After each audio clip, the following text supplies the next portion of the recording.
ನಮಸ್ತೆ ಕೃಷಿ ಮಿತ್ರ ಯೂಟ್ಯೂಬ್ ಚಾನಲ್ಗೆ ಎಲ್ಲರಿಗೂ ಸ್ವಾಗತ.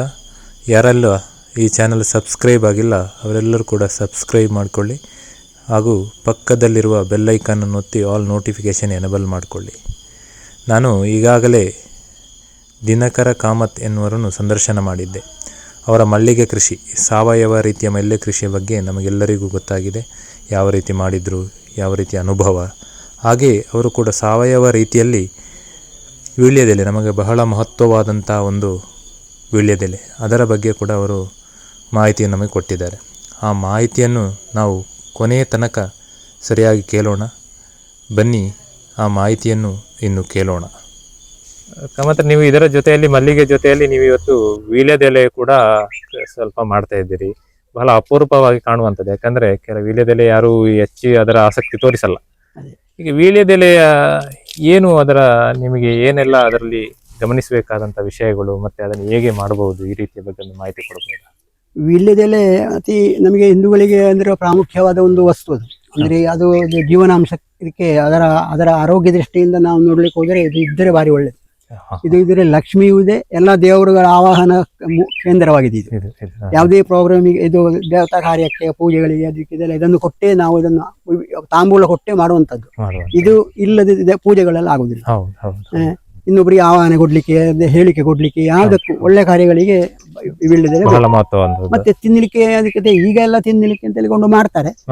ಆದ್ರೆ ಇದು ಆಗುದು ಸ್ವಲ್ಪ ಶುದ್ಧಾಚಾರದಲ್ಲಿ, ಒಳ್ಳೆಯ ಸಮಯ, ಎಲ್ಲ ಕಡೆ ಸಮಯದಲ್ಲಿ ಮುಟ್ಟಬಾರ್ದು.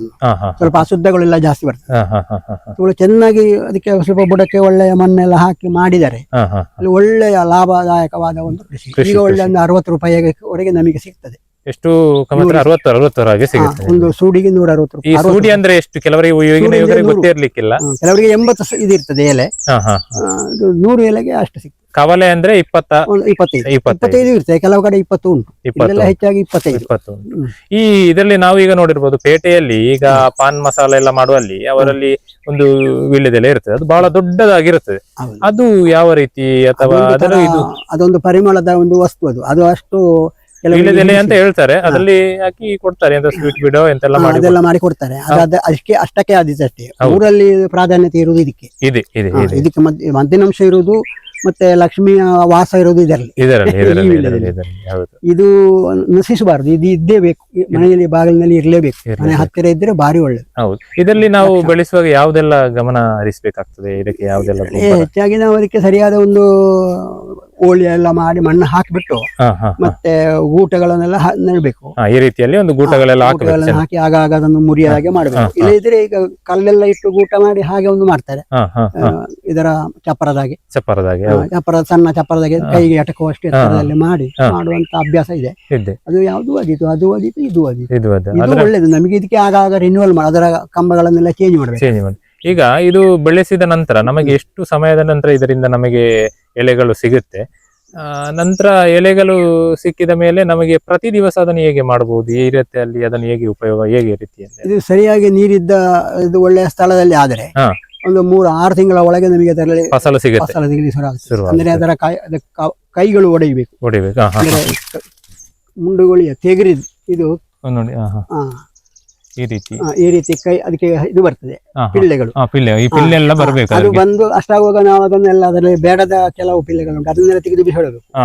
ನಾವು ಕೇರಿ ಅಂಕುರ ಅಂತ ಒಂದು ಕೆಂಪಗಿನದು ಬರ್ತದೆ, ಅದನ್ನೆಲ್ಲ ತೆಗೆದು ಅದಕ್ಕೆ ಸರಿ ಈಟ್ ಹಾಕಿದಾಗ ಗೊಬ್ಬರ ಎಲ್ಲ ಹಾಕಿ ಮಾಡಿದ್ರೆ ಅದು ಒಳ್ಳೆ ಇದಾಗಿ ಕೈಕೊಡಿ ಅಂತ ಹೇಳ್ತಾರೆ ತುಳುವಿನಲ್ಲಿ. ಆ ತರ ಬರ್ತದೆ. ಆದ್ರೆ ಯಾವುದು ನಿಮ್ಮ ಒಂದು ಈ ಜಮೀನಿಗೆ ನೀವು ಯಾವುದೇ ಕೂಡ ರಾಸಾಯನಿಕವನ್ನು ಬಳಸದೆ ಜೈವಿಕವಾಗಿ ಇಷ್ಟು ಸಮಯ ತನಕ ಕೃಷಿಯನ್ನು ಮಾಡ್ತಾ ಇದ್ದೀರಿ. ಆದ್ರೆ ನಿಮಗೆ ಫಲ ಇದರಲ್ಲಿ ಸರಿಯಾಗಿ ಮಾಡಿದಾಗ ಯಾವತ್ತೂ ಕೂಡ ಕಮ್ಮಿ ಆಗ್ಲಿಲ್ಲ ಅಲ್ವಾ? ಮಾತ್ರ ಯಾಕಂದ್ರೆ ರಾಸಾಯನಿಕವಾಗಿ ಉಪಯೋಗ ಮಾಡಿದ್ರೆ ಈ ಭೂಮಿ ಹಾಳಾಗುತ್ತೆ ಅನ್ನುವಂಥದ್ದು ನಮಗೆ ಗೊತ್ತಿದೆ. ಅದಕ್ಕೆ ಬಗ್ಗೆ ನಿಮ್ಮ ಏನು ಅಭಿಪ್ರಾಯ ನೋಡಿ, ವರ್ಷದ ಕೃಷಿ ಅನುಭವದಲ್ಲಿ? ಅದು ರಾಸಾಯನಿಕ ಹಾಕಿದ್ದರ ವೀಳ್ಯದೆಲೆ ಟೇಸ್ಟ್ ಇಲ್ಲ, ತಿನ್ಲಿಕ್ಕೆ ಆಗುದಿಲ್ಲ, ಬಾಯಿ ಇದು ವಿಕಾರ ಇದಾಗ್ತದೆ. ಮತ್ತೆ ಇದನ್ನು ತಿನ್ನುವಾಗ ಇದಾದ್ರೆ ಹಸಿ ಸಣ್ಣ ಎಲೆಯನ್ನು ನಾವು ತೆಗೆದು ಬಿಸಾಡುವಂತ ಎಲೆಯನ್ನು ಕೂಡ ಇಲ್ಲಿಂದ ತಕೊಂಡು ಹೋಗುವವರು ಇದ್ದಾರೆ. ಇದರ ರುಚಿಯೇ ಬೇರೆ, ಇದರ ಟೇಸ್ಟ್ ಬೇರೆ, ರುಚಿಯೇ ಬೇರೆ, ನಾವು ಹಾಕದೇ ಇದ್ದದ್ದು. ಗೊತ್ತಿರ್ತದೆ ಯಾವ ರೀತಿ. ಸಣ್ಣ ಇದು ಸಣ್ಣ ವೀಳ್ಯದೆಲೆ ಆದ್ರೂ ತೊಂದರೆ ಇಲ್ಲ, ಅದು ರುಚಿ ಉಂಟು, ಒಳ್ಳೆ ಅಂಗಡಿಯಿಂದ ಎಲ್ಲ ಹಾಕಿ ಮಾಡಿದ ಇದಾದ್ರೆ ಅದಕ್ಕೆ ಒಂದು ಅದು ಉಪಯೋಗ ಇಲ್ಲ. ಆ ರೀತಿ ಒಂದು 6 ತಿಂಗಳ ನಂತರ ನಮಗೆ ಇದನ್ನು ಕೊಯ್ಲು ಸಿಗುತ್ತೆ ನಮಗೆ. ಇದನ್ನು ಎಲ್ಲಿ ನೀವು ಅಂದ್ರೆ ಮಾರುಕಟ್ಟೆ ಎಲ್ಲ ಅಂಗಡಿಗಳು ತೆಗಳ್ತಾರ ಅಲ್ಲವಾ? ಇಲ್ಲಿಂದಲೇ ಬಂದು ಕೊಂಡೋಗುವವರು ಇದ್ದಾರೆ. ಮತ್ತೆ ಹೆಚ್ಚು ಉಳಿದ್ರೆ ಮತ್ತೆ ಉಂಟು ಅಂತ ಹೇಳಿದ್ರೆ ಒಂದು 4 ಸುಡಿ 5 ಸುಡಿ 10 ಸುಡಿಯವರೆಗೆ ಕೊಟ್ಟದ್ದು ವಾರದಲ್ಲಿ ಒಂದ್ಸಲ ಕೊಡ್ತೇವೆ ನಾವು. ವಾರದಲ್ಲಿ ಈಗ ಎಷ್ಟು ನಿಮ್ಮ ಕೊಯ್ಲಿನ ವಿಧಾನ ಎಷ್ಟು ಸಮಯಕ್ಕೊಮ್ಮೆ? ಈಗ ಅಷ್ಟಿಲ್ಲ, ಡೌನ್ ಆಗಿದೆ, ಹಾಳಾಗಿದೆ. ಸರಿಯಾಗಿ ಇರುವಾಗ ನನಗೆ ಒಂದು ವಾರದಲ್ಲಿ 10 ಸುಡಿ 15 ಸುಡಿ 20 ಸುಡಿಯವರಿಗೆ ಇದನ್ನು ಎಕ್ಸ್ಟ್ರಾ ಇದು ಈ ಮಲ್ಲಿಗೆ ಎಡೆಯಲ್ಲಿ ಅದು ಕೊಡ್ತಾ ಇದ್ದೀವಿ. ಅಂದ್ರೆ ನೀವು ಒಂದೇ ಕೃಷಿಯಲ್ಲಿ ಮಾಡದೆ ಎಲ್ಲದ್ರಲ್ಲಿ ಇದ್ದ ಜಾಗದಲ್ಲಿ ಎಲ್ಲವನ್ನೂ ಮಾಡ್ತಾ ಇದ್ದೀರಿ. ಇದು ಮಾಡಬೇಕು.